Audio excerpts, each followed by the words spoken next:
Biopsy নিয়ে, ক্যান্সারের biopsy নিয়ে মানুষের মনে নানা ধরনের ভ্রান্ত ধারণা রয়েছে বা মিথ রয়েছে।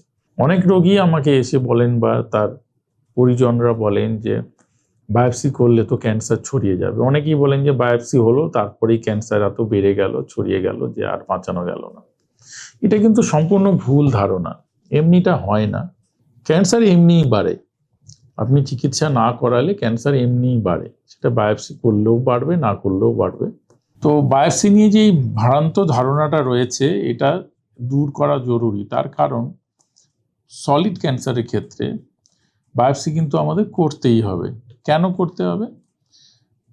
তার কারণ আপনাদের বেশিরভাগ মানুষের কাছে ক্যান্সার মানে একটা সিঙ্গেল এন্টিটি, ক্যান্সার, এরও ক্যান্সার, তারও ক্যান্সার, ওনারও ক্যান্সার, আপনারও ক্যান্সার, তোমারও ক্যান্সার। কিন্তু আমাদের কাছে যারা আমরা চিকিৎসক তাদের কাছে কিন্তু প্রত্যেকটা ক্যান্সার আলাদা। মানে ভাবতে পারেন যে লাং ক্যান্সার, ফুসফুসের ক্যান্সার, ব্রেস্ট ক্যান্সার, ওনারও লাং ক্যান্সার, ওনারও লাং ক্যান্সার, কিন্তু তা কিন্তু নয়। শুধুমাত্র লাংয়ের ক্ষেত্রে বিভিন্ন ধরনের ক্যান্সার হতে পারে। একটু উদাহরণ দিচ্ছি, যেমন ধরুন লাংয়ে হতে পারে small cell lung cancer, non small cell lung cancer. Non small cell lung cancer আবার হতে পারে অ্যাডিনোকার্সিনোমা, স্কোয়ামাস সেল কার্সিনোমা, এই ধরনের। এইবার চিকিৎসা কি হবে? স্মল সেল লাং ক্যান্সারের একরকম, অ্যাডিনোকার্সিনোমার একরকম, স্কোয়ামাস সেল কার্সিনোমার একরকম। সবারই ধরুন স্টেজ 2 বা সবারই স্টেজ 3, কিন্তু সবার চিকিৎসা আলাদা। তো আমি এটা জানবো কি করে? একমাত্র উপায় হলো বায়োপসি করা। বায়োপসি মানে কি? মানে ক্যান্সারের টিস্যুটা একটুখানি নিডল দিয়ে তুলে এনে মাইক্রোস্কোপের আন্ডারে দেখা। তাতে আমরা কি কি দেখি? প্রথম যেটা দেখি যে ক্যান্সার কি ক্যান্সার নয়। তার কারণ অনেক সিচুয়েশন এমন হতে পারে যেটা ক্যান্সার নয় কিন্তু মনে হচ্ছে ক্যান্সার বা সন্দেহ হচ্ছে ক্যান্সার। শিওর হওয়াটা খুব জরুরি। অনেক ক্ষেত্রে ক্যান্সার নয়, হয়তো টিবি বেরোলো বায়োপসিতে।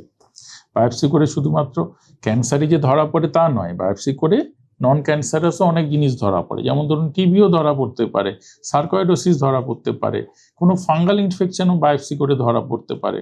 বায়োপসি করে জানতে হবে ক্যান্সার কি ক্যান্সার নয়, এটা প্রথম। 2 হলো কি ধরনের ক্যান্সার, তার নেচারটা কি, এটা খুব জরুরি জানা, কেননা চিকিৎসাটা সেইভাবে নির্ধারিত হয়। গ্রেড কি? আমার আগের ভিডিওগুলো শুনলে আপনারা জানবেন যে ক্যান্সারের গ্রেডটা কি জিনিস। তো গ্রেডটাও জানতে হবে, সেই অনুযায়ী আমাদের চিকিৎসা নির্ধারিত করা হয়। এক গ্রেডের এক এক রকম চিকিৎসা হয়, স্টেজ আর গ্রেড আলাদা, আমি আমার আগের ভিডিওতে বলেছি। আরও ইম্পর্টেন্ট জিনিস রয়েছে, যত দিন যাচ্ছে, যত আমরা চিকিৎসা উন্নত হচ্ছে, তত বায়োপসির গুরুত্ব বাড়ছে।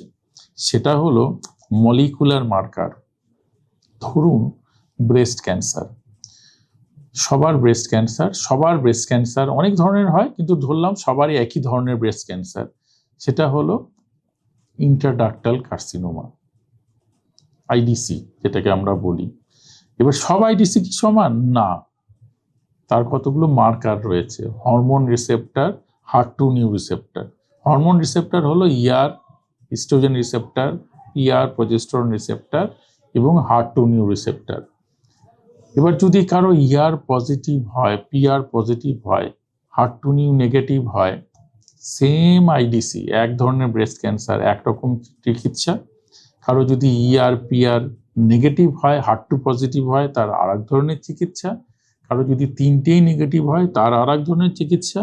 কারো যদি 3টেই পজিটিভ হয়, তার আর এক ধরনের চিকিৎসা। মানে ধরুন একই stage cancer, breast cancer, positive, HER2 negative, আমি বললাম যে যান আগে অপারেশন করে নিন, তারপরে কেমোথেরাপি, তারপরে রেডিয়েশন চিকিৎসা। আবার HER2 পজিটিভ হলে হয়তো সেম স্টেজে আমি বলবো না আগে কেমোথেরাপি, টার্গেটেড থেরাপি দিতে হবে প্রথমে, তারপরে অপারেশন হবে, তারপরে রেডিয়েশন হবে, তারপরে আবার টার্গেটেড থেরাপি চলবে।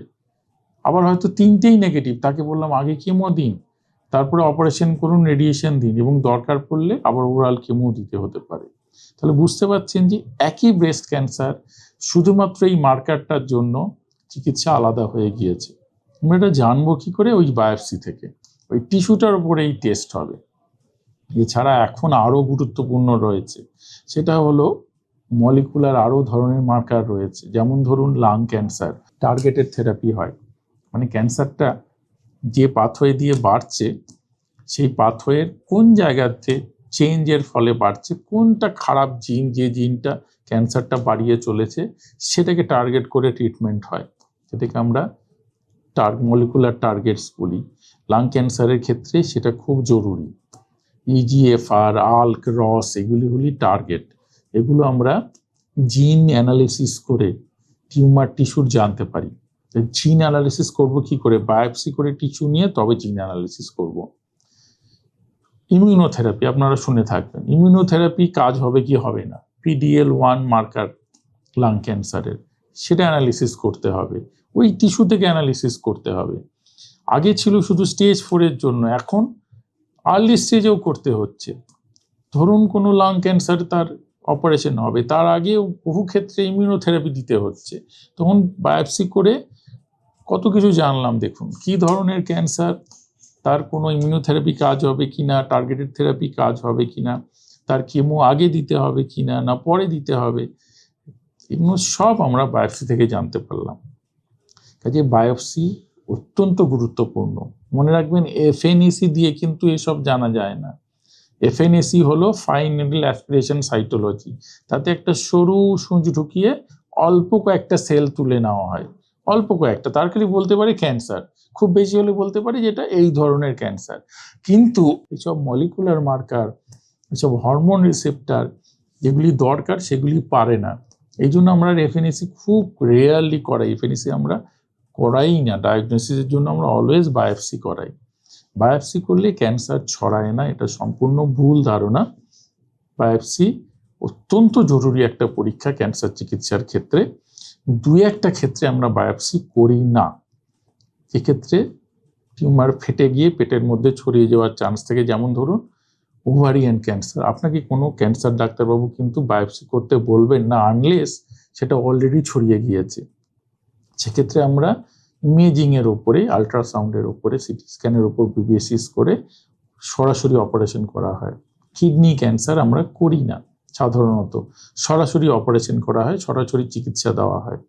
তো এগুলি আমরা জানি কোন ক্ষেত্রে করলে পরে অসুবিধে হতে পারে। তাছাড়া কিন্তু সমস্ত ক্যান্সারের ক্ষেত্রে বায়োপসি অত্যন্ত জরুরি। বায়োপসি করলে আমরা অনেক ইনফরমেশন জানতে পারি, এবং আগামী দিন আসছে যে সময় গোটা জিনিসটাই জিন, ক্যান্সারটা জিনের মেকআপের উপর, মানে ক্যান্সারটা জিনটা কি ধরনের সেই রকম ভাবে প্রত্যেকটা মানুষের ইন্ডিভিজুয়ালাইজ চিকিৎসা হবে, প্রত্যেকটা মানুষের আলাদা আলাদা হবে।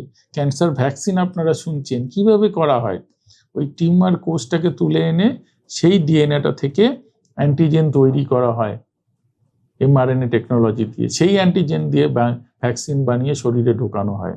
কাজেই বায়োপসি কম্পালসারি, বায়োপসি লাগবেই। লিকুইড বায়োপসি বলে একটা ব্যাপার হয়, সেটা হলো ব্লাডের মধ্যে যে ক্যান্সারের কোষগুলো ঘুরে বেড়ায় বা ডিএনএ, ফ্রি ক্যান্সার ডিএনএ ঘুরে বেড়ায়, সেগুলো থেকে অনেক ডায়াগনোসিস করা যায়। তবে এখনো শুধুমাত্র লিকুইড বায়োপসি করে কিন্তু আমরা সব জানতে পারি না। লিকুইড বায়োপসি মূল টিস্যু বায়োপসি যেটা, সেটার সঙ্গে কিছু এক্সট্রা ইনফরমেশন আমাদের দিয়ে হেল্প করে। কাজেই বায়োপসি করলে ক্যান্সার ছড়ায়, বায়োপসি করাবো না, বায়োপসি থেকে ভয়, এটা একটা মিথ, এবং এটার মধ্যে যাবেন না। সঠিক চিকিৎসার জন্য বায়োপসি কিন্তু অত্যন্ত জরুরি একটা পরীক্ষা। ধন্যবাদ।